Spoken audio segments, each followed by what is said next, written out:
Ostres, la meva relació amb Gallfort és romàntica, és d'admiració, i ho dic sovint en fòrums públics, és la revista, la publicació que més m'ha influït en la meva formació.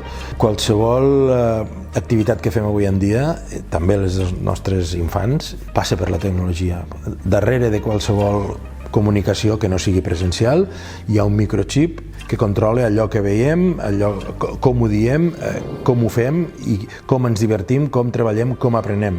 Per tant, és molt important saber què podem fer, com funciona i desenvolupar un esperit crític davant tot el que sigui tecnologia.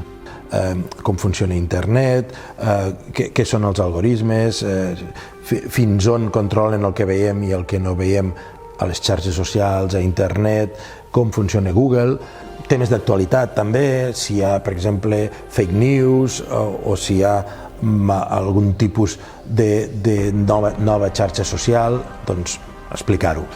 Aquest és un tema ben actual, és els rastrejadors de la Covid, si ens seguiran i ens perseguiran i ens identificaran o no, i per a què van bé i per què és interessant que tots utilitzem aquests rastrejadors.